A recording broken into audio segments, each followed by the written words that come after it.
bilang gitu.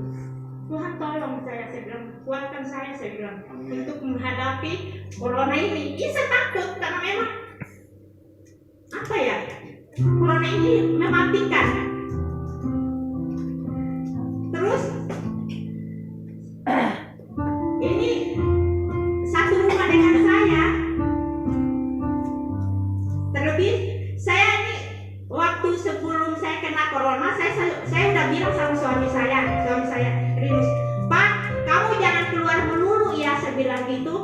Nanti kalau kamu kena corona, saya tinggalin kamu. Saya bilang gitu. Saya tinggalin kamu ke Priuk, saya bilang, kalau kamu kena corona.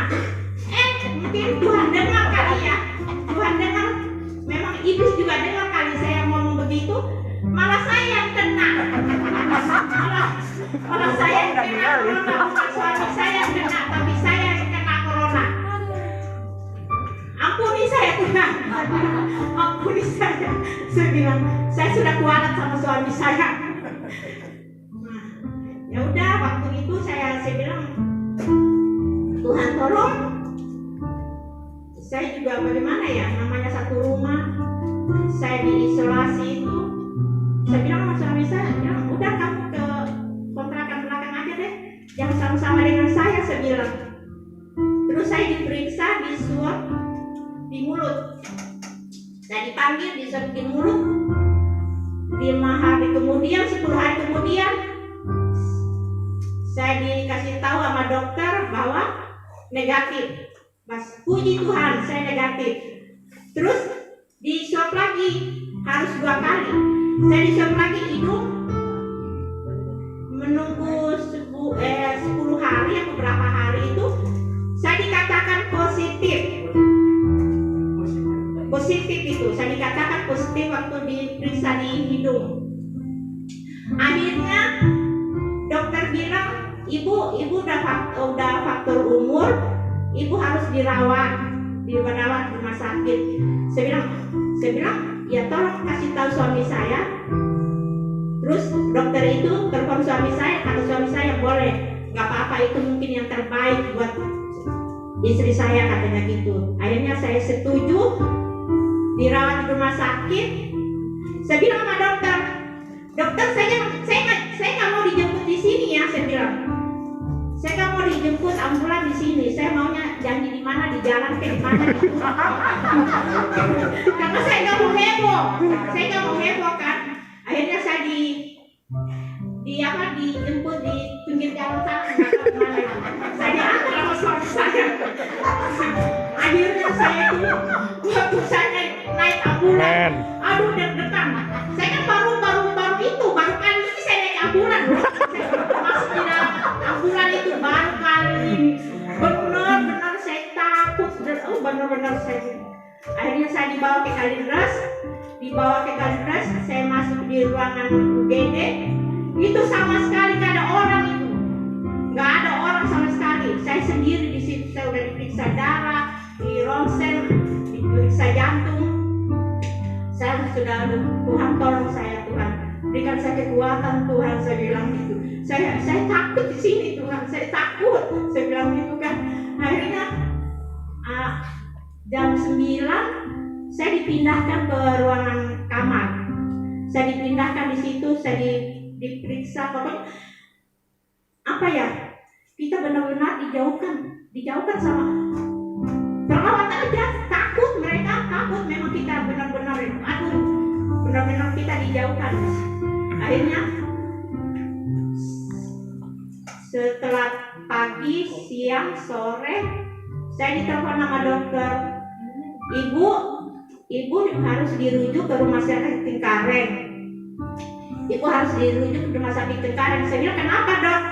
Karena di sini peralatannya nggak ada, katanya gitu, nggak cukup. Terus akhirnya dokter telepon suami saya. Akhirnya diurus surat-suratnya. Jam 7 malam saya dipindahkan ke rumah sakit Cengkareng. Waktu itu kan malam gelap kan. Saya masuk di rumah sakit, di ambulan itu saya ditidurin kayak orang mati. Ya. Aduh, saya bilang, haleluya. Saya bilang, Pak, saya nggak mau sendiri di dalam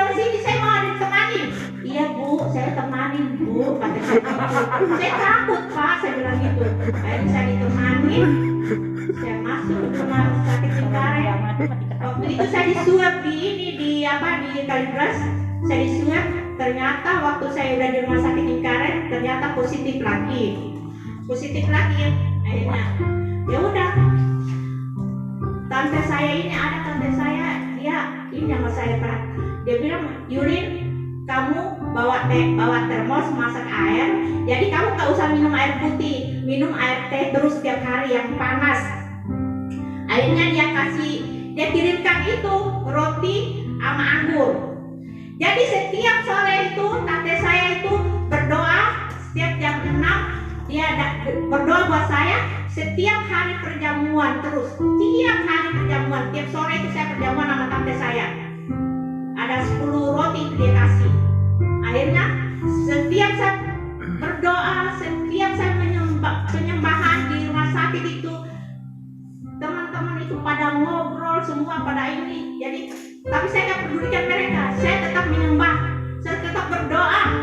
Sekalipun mereka ngobrol, mereka ribut, tapi saya tetap menyembah, saya tetap berdoa. Karena saya minta Tuhan tolong saya. Keluarga saya bersyukur karena keluarga saya mengasihi saya, mendoakan saya. Jemaat di sini, ibu gembala yang mendoakan saya, yang mengasihi saya. Saya bersyukur karena Tuhan mendengarkan doa saya. Amen. Jadi waktu itu adik saya bilang begini, Yulin, kakak nggak lama di sini di rumah sakit. Sebelum Lebaran kakak udah pulang. Pokoknya kakak hari Jumat itu kakak harus udah pulang. Saya nggak percaya. Memang ternyata iya memang begitu, memang benar. Jadi waktu saya perjamuan itu udah habis ini roti saat ini. Jadi tinggal terakhir ini biskuit ini saya perjamuan sama tante saya. Terakhir malamnya saya dipanggil sama suster, Ibu Yulin, katanya di ronsen dulu ya. Iya. Waktu disuap itu pertama, saya disuap itu 3 hari 4 hari, yang pertama keluar negatif. Terus dokternya bilang harus 2 kali ya Bu, katanya negatif. Sedangkan teman-teman saya yang satu ruangan itu 10 hari, 1 minggu belum keluar swabnya, cuma saya keluar. Terus saya kedua kalinya saya disuap lagi, menjelang 4 hari, 5 hari saya dikatakan negatif. Jadi waktu saya malam-malam jam 8 itu saya dipanggil ronsen. Habis itu saya pulang nanti tidur. Kata perawatnya, Ibu Yulin, iya, ada apa? Saya bilang gitu Pak. Ibu Yulin mandi ya? Mandi? Masa saya disuruh mandi tengah malam? Saya bilang gitu. Iya, Ibu Yulin udah sembuh, jadi Ibu Yulin mandi, jadi nanti dipindahkan ke kamar lain, katanya gitu. Orang-orang udah pada tidur nih. Saya bangun loncat, puji Tuhan, Tuhan sudah nyatakan puji saya terjadi di dalam tubuh saya. Kaget, bangun orang-orang itu, teman-teman sekamar saya. Saya bilang puji Tuhan, saya loncat, nggak sadar itu saya loncat. Puji Tuhan, Tuhan sembuhkan saya. Tuhan sudah nyatakan mujizatnya terjadi di dalam tubuh saya sehingga saya bebas, saya sembuh dari corona. Saya bilang gitu. Akhirnya saya mandi, saya ini rapiin pakaian saya dijemput sama perawat, saya dipindahkan di kamar. Habis itu, waktu saya masuk di kamar 1 itu, mungkin kali itu tempat tidurnya kan ada kain putih itu. Saya telepon sama teman saya yang di satu kamar. Kok ini tempat tidur kok ada tali putih? Itu mah bekas orang meninggal itu. Bekas orang meninggal. Haleluya. Ya udah, saya sepanjang malam itu nggak bisa tidur. Saya cuma baca Alkitab. Saya baca Alkitab sampai pagi. Udah siang, udah subuh, saya baru tenang gitu. Ya udah, akhirnya saya telepon suami saya supaya mereka jemput. Puji Tuhan, saya sembuh dari virus corona. Saya bebas dari virus corona. Kiranya 2020, penyakit yang saya alami di tahun 2020 ini, penyakit kaki. Kaki nggak sembuh-sembuh. Saya bilang, Tuhan, kenapa sih? Saya udah setia berdoa ke gereja, ikut ibadah doa. Kenapa kaki saya nggak sembuh-sembuh, Tuhan?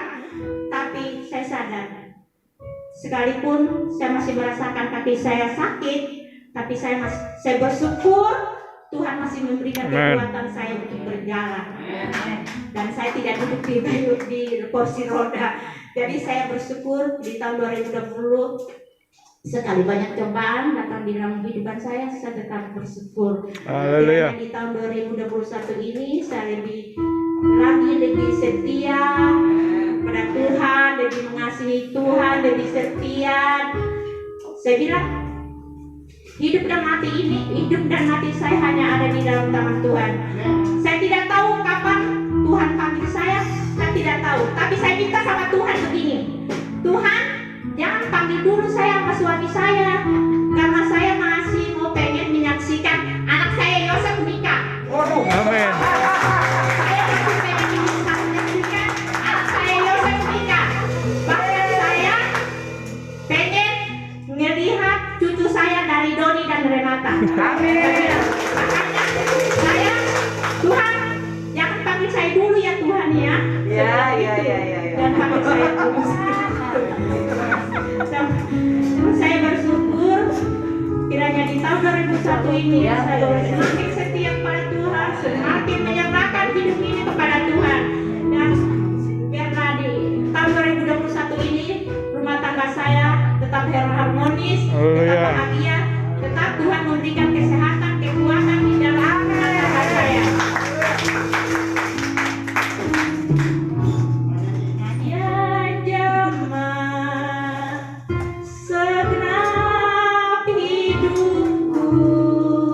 Dan memberi damai di hatiku.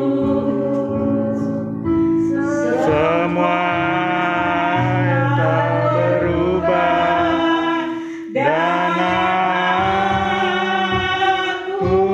tahu Yesus jamah ku jadi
lari. Kita sudah mendengar kesaksian dari Tante Yuli ya.